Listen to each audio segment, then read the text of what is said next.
ನಿನ್ನೆ ದಿನ ರಾಹುಲ್ ಗಾಂಧಿ ಅವರು ಅಮೆರಿಕಾದಲ್ಲಿ ಭಾರತಕ್ಕೆ ಅಪಮಾನ ಮಾಡತಕ್ಕಂಥ ರೀತಿಯಲ್ಲಿ ಮಾತನಾಡಿದ್ದಾರೆ. ಆ ಪುಣ್ಯಾತ್ಮ ರಾಹುಲ್ ಗಾಂಧಿಗೆ ಹೊರದೇಶಕ್ಕೆ ಹೋದಾಗ ದೇಶದ ಬಗ್ಗೆ ಹೇಗೆ ನಡ್ಕೋಬೇಕು, ಭಾರತದ ಗೌರವನ ತೆಗೆಯೋದೇ ರೀತಿಯಲ್ಲಿ ಯಾವ ರೀತಿ ನಡ್ಕೊಳ್ಬೇಕು ಅಂತಕ್ಕಂಥ ಕನಿಷ್ಠ ಸೌಜನ್ಯವು ಕೂಡ ರಾಹುಲ್ ಗಾಂಧಿ ಅವರಿಗೆ ಇಲ್ಲದೆ ಇರತಕ್ಕಂಥದ್ದು ದುರ್ದೈವ.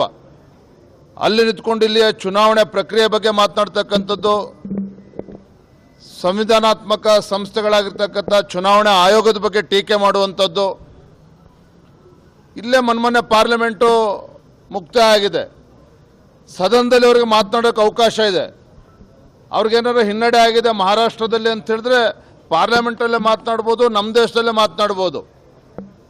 ಮಹಾರಾಷ್ಟ್ರದಲ್ಲಿ ಗೊತ್ತು ಚುನಾವಣಾ ಆಯೋಗ BJPಗೆ ಸಹಕಾರ ಕೊಟ್ಟಿದೆ ಅಥವಾ ಕಾಂಗ್ರೆಸ್ಸಿಗೆ ಮೋಸ ಆಗಿದೆ ಅಂತ ಹೇಳಿದ್ರೆ ಹಿಂದೆ ತೆಲಂಗಾಣ ರಾಜ್ಯದಲ್ಲೂ ಮಾಡ್ಬೋದಿತ್ತಲ್ಲ. ಹಾಗಾದರೆ ಅದೇ ರೀತಿ ಹಿಮಾಚಲ ಪ್ರದೇಶ ಅಥವಾ ಕಾಂಗ್ರೆಸ್ ಸರ್ಕಾರ ಆಡಳಿತದಲ್ಲಿದೆ, ಅಲ್ಲೂ ಕೂಡ BJP ಅಧಿಕಾರಕ್ಕೆ ಬರ್ಬೋದಿತ್ತು. ಅಂದರೆ ಹಿಮಾಚಲ ತೆಲಂಗಾಣದಲ್ಲಿ ಗೆದ್ದಾಗ ಒಂದು ಮಾನದಂಡ, ಒಂದು ರೀತಿ ಹೇಳಿಕೆಗಳನ್ನು ಕೊಡ್ತಾರೆ. ಇವತ್ತು ಮಹಾರಾಷ್ಟ್ರದಲ್ಲಿ ಹರಿಯಾಣದಲ್ಲಿ ಚುನಾವಣೆ ಸೋತಾಗ ಈಗ ಚುನಾವಣೆ ಆಯೋಗದ ಬಗ್ಗೆ ಅನುಮಾನಗಳು ಪ್ರಾರಂಭ ಆಗ್ತದೆ. ಅದು ಹೋಗಿ ಅಮೆರಿಕದಲ್ಲಿ ನಿಂತ್ಕೊಂಡು ಮಾತನಾಡ್ತಕ್ಕಂಥದ್ದು ಮೂರ್ಖತನದ ಪರಮಾವಧಿ. ಇಂಥ ಒಂದು ಬೇಜವಾಬ್ದಾರಿ ವಿರೋಧ ಪಕ್ಷದ ನಾಯಕ ಒಬ್ಬ ಬೇಜವಾಬ್ದಾರಿ ರೀತಿಯಿಂದ ನಡ್ಕೊಳ್ತಾ ಇರ್ತಕ್ಕಂಥದ್ದು ನಿಜವಾಗ್ಲೂ ಕೂಡ ಸರಿಯಲ್ಲ.